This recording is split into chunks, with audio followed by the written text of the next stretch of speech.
Hello, pilots, and welcome back to Season 1 of Artifact Gaming's Flight Academy. Today we have Game 20 of this round-robin single-ship tournament. As ever, the format rules are in the description below, and once again for this matchup I am joined by... Hello, it's Quinn again. I'm here of my own accord. Hi, Quinn. Yeah, we've not coerced anyone. Before you say it, Duncan and Connor, James is fine. It was only a joke. I promise the restraining bolt has been removed. But yeah, you're back with us, Quinn. We've got another little matchup here for you. This one could be quite good, actually. We've got Ben versus Dan. So Ben is running Anakin Skywalker. He might have a seat on the council, but he is not a master. But he does have brilliant evasion, outmaneuver, R2A6, and stealth device, all packed into that tiny little letter 2 of his. Whereas Dan has got Mr. Double Tap himself, Koran Horn, with marksmanship, pattern analyzer, fire control system, and stealth device, really using that new duality of the added tech slot to the E-Wing. I hope that tech slot means we'll see more E-Wings in the future. The E-Wing's a nice ship. I mean, design-wise, I'm not entirely sure I'm behind it, but actually flying it's hilarious. Its dial is amazing. Oh yeah, I think it's absolutely brilliant. It's got a cracking dial as well. I mean, if you want to make it even better, whack an R4 astromech on R4? Yeah, R4 astromech on there, and it just becomes even crazier. Alternatively, you can obviously whack the R3 astromech on there and get 2 target locks in the first 2 turns from across the board. Perhaps less useful in this particular format, but yes, that is my usual choice, is R3 over R4. Yeah, in this format, not as handy, but again, I mean, he's tooled up with everything else he needs, so he really has got what it takes to take Anakin on if he can catch him. Yes, so, that's a big if. Anakin being in the infinitely maneuverable Eta. Yeah, I'm going to move before I move, and then when I move, I can spend a force to do crazy moves, and then still move again. I mean, he can. And then the R2A6 being like, oh, did I put a 3? I think I'll choose a 2. And just been like, okay, doesn't even take a charge. I'll just do that at will. I mean, I love R2A6. I mean, if you're going to do a move, you basically just go, well, I'm just going to, if you're doing a turn move, I'll just put a 2. That way I can go 1, 2, or 3. Is it a little bit broken without the charges, though? Being like, oh, is that a bump or a suboptimal position? Especially on like an I6, being like, oh, don't want to be there anymore, so I'm just gonna hightail out of there. I mean, it may get some form of nerf in like a future rules update, now that AMG are very much all about that positioning and like foresight side of things. They might make it more points. I don't think they'll ever put charges on it. But I'm just slightly salty that the Republic get the best astromechs. Oh, and the Resistance. I mean, it kind of surprises me the Resistance gets some of the best astromechs in a narrative sense. That the Republic get them, not at all. I mean, that was the height of technology. So for me, I think, you know what, it kind of makes sense that they're going to get all these super cool astromechs. I mean, the thing about the Resistance is, I'm sure I've said this before, but their lack of like physical identity means that they have to give them something unique to make people want to fly them, and being slightly overpowered in a narrative, in what they're not narratively aligned, kind of helps that. Yeah, I mean, the Resistance is an interesting faction. It's one of the ones I fly least, I think. Not because I don't like them or anything, it's just they haven't quite got the range of ships yet. They're getting there now that they've got the Y-Wing. But it's still, I still feel that there needs to be a bit more in there. But again, what would it be? Would it just be a Resistance B-Wing or more stuff from another faction? I don't know yet. I mean, there's the 2 or 3 extra races from the Resistance TV show, but that's hardly ideal source material. And most of the, like, what is whatever they're calling the EU now, no, it's called the EU now, and the old one's called Legends. Most of the EU is faced on very early in that interfilm period, or even in the case of the High Republic, way before that. So they've got very little to actually draw on to make new Resistance stuff. Yeah, it is going to be tricky. I mean, for Legends, they basically went with let's make cooler X-wings. I mean, there was a bit of stuff where you had the Chiss Interceptor in there as well, which would be, again, really cool. Imagine a TIE Interceptor on steroids, basically. But yeah, it's going to be one of those things, isn't it? We'll get new stuff for them eventually. We've got some cool new stuff coming up anyway in the form of the Razor Crest, the Gauntlet, the Rogue class bombers. Oh yes, the separatist droidy scummy things. Yes, I look forward to them. They do look cool. They look like someone ripped apart a hyena bomber, put space in there for crew, and just beefed it up. I mean, judging from how ships are made in Star Wars, that's not entirely implausible. True, absolutely true. And I'm actually quite excited for the Republic Z95 as well, to be honest. Oh yes, but we haven't seen that. We've only seen words. We've only seen words and the Scum Z95 picture, but if we're getting the Republic one, I'm looking forward to that. It'll be, again, another ship to flesh out that faction, although that faction is actually pretty darn good. It would be amazing if it was dual faction as well, because it's a headhunter. Like, I wouldn't mind a fourth Scum ship in this next wave, or the wave, that's the wave after this one, but you get what I mean. Like, Scum all the way down.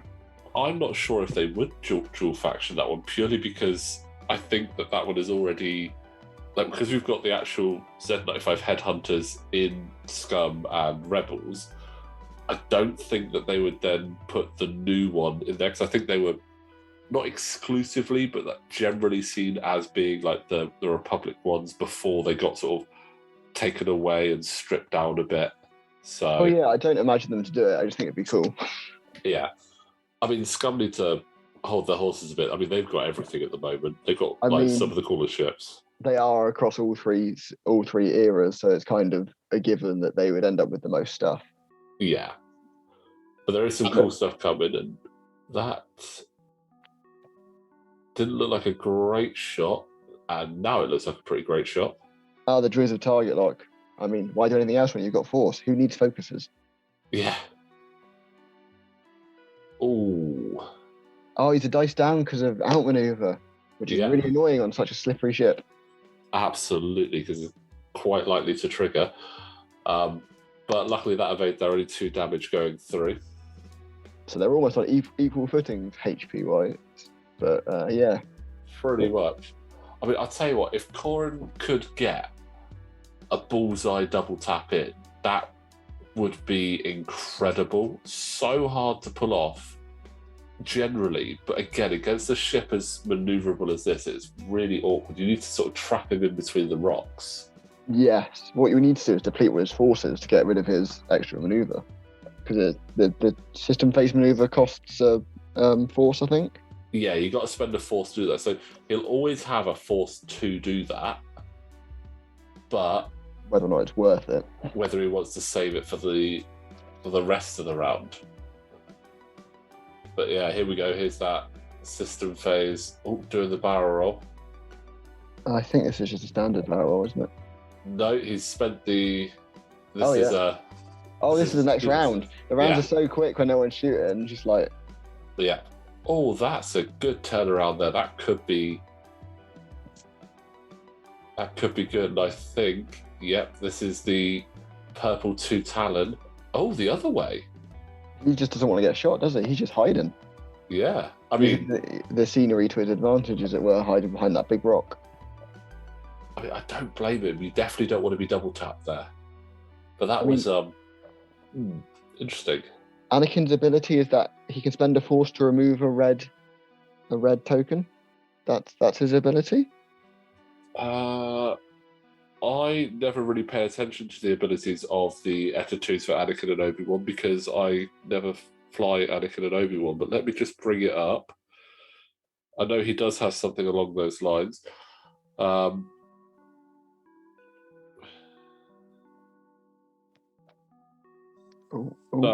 with that one, you need to have an Obi-Wan with you. Oh, really? So after you or a friendly Obi-Wan Kenobi ship at range 0 to 3 executes a maneuver. Oh no, yeah. That's If an there, or, isn't it? yeah, it's a you or. If there are more enemy ships than friendly ships at range 0 to 1 of that ship, you may spend 1 force. If you do, that ship removes 1 red token of your choice. So he can do it without Obi-Wan, but again, he needs to be right in his face. Yeah. I mean, he wants to be in range 1 behind them, so he will want to be shedding those red tokens. So if you can keep him forced down, like he is at the moment, you do limit his abilities. But with 3 force, like it's quite hard to keep him forced down. It's not like say like a token force like you get on like a Inquisitor or a generic Jedi or Ezra. Like 3 force is a formidable amount of force. Yeah, which is why you end up spending the points for a ship like that. Speaking of formidable amount of force, Maul in the Gauntlet, Protectorate, whichever name it's taking, it has 3 force, which I'm sure will be hilarious. Oh, that's going to be good. I don't get why he's been turned into a support pilot, but 3 force on something very angry is still good. Yeah, I mean, I'm looking forward to that. It's going to be fun to see. The Gauntlet's just going to be a hilarious ship. Like, it's just so it's going to have so many options being in 5 factions. It's just going to be I'm looking forward to seeing all of the to knowing every card that comes in there, so that I know how to rearrange my folders, because never before have I had one ship that's going to mess up so many of my folders in one hit. Yes, I can see why that would be problematic. But also, I'm so looking forward to it at the same time. It needs its own folder. You need a Gauntlet folder. That could be done. I mean, it's not like you don't have too many folders as it is already. I mean, I've only got 5 already. Rookie numbers. I mean, one of them does have all my first edition. Well, technically, I've got 6. I've got one with my first edition upgrades still, and one with my first edition pilots. And then I've got 4 currently for all my second edition stuff. I definitely do need a new one, though, because my upgrade folder is getting very full and very heavy. I mean, we've got new upgrades coming as well, so yeah, you're going to have to split that. Yes, I think it was like 50 in the Mandalore pack, and then obviously all the ones you're going to get with the Razor Crest and the Gauntlet. Yeah, I'm going to need a new folder soon. The Mandalore pack intrigues me the most, I think, because 50 is a hefty number of cards. I mean, I know it's split between 5 factions. That's still 10 per faction on average. Yeah, it's going to be good. I think this is obviously the first atomic mass wave, and it's going to be interesting. Like, this is really going to set the tone for where they're going to go in the future. Yes, like, see how good their proofreading is, see if we get any more whirlwind situations. Yeah, there is that. But again, you could blame FFG for that. But they're running to time, aren't they? Oh, Corrin's just hanging in there. Yeah, just hanging. He's got a fuel leak right at the end there. Let's see. More repositioning. Anakin finding that very bottom corner there. I mean, if he fails it, he doesn't die, so you might as well try it. Yeah. But it'd be quite funny if this close to victory, he slightly overshot and just flew off the edge with his maneuver. I would find that unbelievably amusing. I mean, it would be hilarious. I mean, with Ben, I don't think I've ever seen Ben fly off the board, though. He doesn't strike me as the type to make that kind of mistake. No, he's very methodical in his playstyle, and yeah.